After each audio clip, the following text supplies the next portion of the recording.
Hello everyone, it's Jenny. Welcome back to my channel. If you are new here, hi, nice to meet you. Let's address the elephant in the room. I don't know what happened to the footage I'm showing right now. The colors look dull. I don't know what the hell I did while I was rendering all the clips together, but I messed up something. I'm really sorry about that. Also, if I sound a little bit weird, I think the coup finally got me. I'm gonna get tested soon, so let's hope for the best. But enough about that, let's get into the topic. About 2 months ago, I posted a video where I made my first attempt in creating a Vtuber model. But unlike everyone else, in order to get familiar with the concept, I used another program, which was Adobe Character Animator, instead of going for Live2D, pretty much the program everyone is using to create their models. As I said on my previous video, I didn't have anything against Live2D. From my end, I wanted to take baby steps. Rigging itself is not new to me, but rigging for live capture was. So I took my baby steps by starting with something I was somewhat familiar with, which is the Adobe product line. So I used Character Animator and created this model. As you can see, the model is not that bad, but it lacks that smooth transition from pose to pose. And that's because Adobe Character Animator uses a frame-by-frame style to create the head rotation, instead of using warp tools to create the perspective. Since I'm new to all this, I'm not sure if there is a way in Character Animator to actually create a smooth head rotation like in Live2D, but I noticed the lack of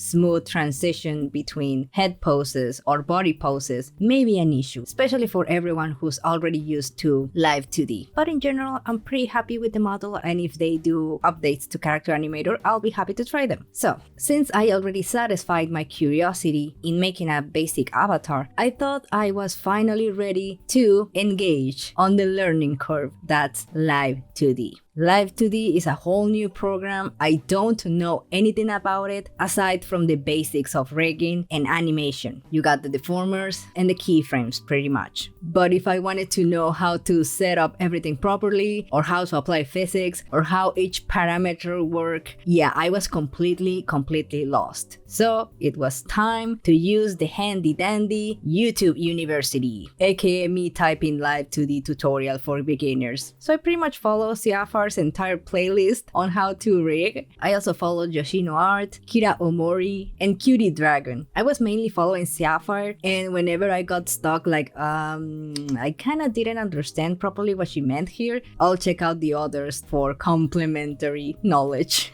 And the first thing I noticed was to find out that not everything I did on my first model was actually usable for Live2D. So as you can see on the speedpaint right now, I had to redo everything. And unlike Character Animator, when I created this model, Character Animator didn't have body rotation, so I did the entire body in a single layer. But in Live2D, you can actually do body rotation, so that meant I have to redesign the entire body. And when I was done, it was time to go to Live2D. Oh my god, that's scary. Well, no, nothing is actually scary if you have good guidance. I know many people who are into this will be like, oh my god, what you're saying is so basic, everybody knows that, but this is my first model, this is my first experience. Keep that in mind, please. So I found interesting that the general concept of Live2D is add deformers to the graphic and then add the keyframes and apply the deforms to create the illusion of movement. So once you understand that concept, it is super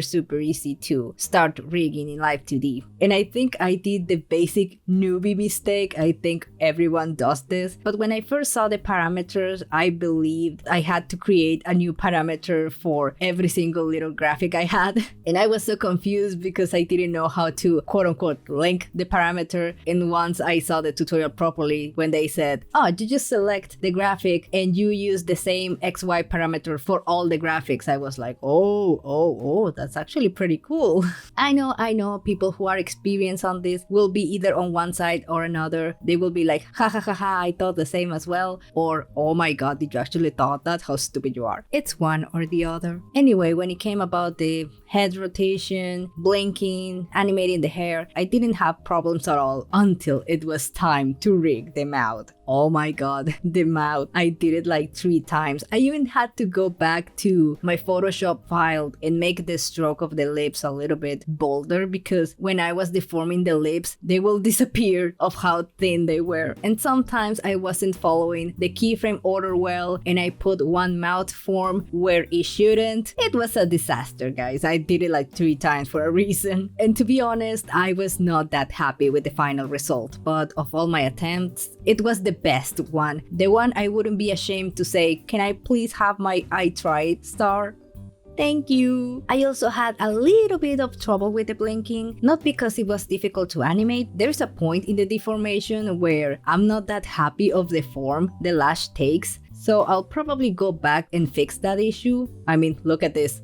Ew! Another thing I was a little bit scared to try out were the physics. I didn't know if they were automatic physics or I had to manually add them, and I was like, no, I'm so bad at physics, no. And I think the last thing I'm gonna talk about is the export feature. I was wrong, guys. I was completely wrong. When I made my first model with Character Animator, I said that even though Character Animator was too heavy of a software, too demanding, I thought it would be normal because both the rigging and the tracking software were one in the same. And when it comes to Live2D, Live2D actually doesn't have the tracking software within. You have to get a different tracking software, either, PRP Live or Vtuber Studio. There are other tracking softwares, but those were the ones the tutorials I was following were mentioning the most. And I never thought how genius of a move that was. If you are done rigging and all you are doing is using the tracking, yeah, there's no reason why your computer should be dragging the rigging software as well if you're not going to use it. So yeah, it was a pretty smart move from Live2D to separate both things. Maybe if Character Animator have done that, I wouldn't have complained about how heavy it was. So obviously when I opened Vtuber Studio, it was only using tracking software, so everything was so light. It actually gave me hope. I could open a game and stream using a VTuber, because when I saw that on Character Animator, I was like, oh fuck, no. My specs can either have Character Animator open or a game open, but I cannot have both things at the same time. Of course, if I want to add some quote-unquote fairness at the matter, if I open both Live2D and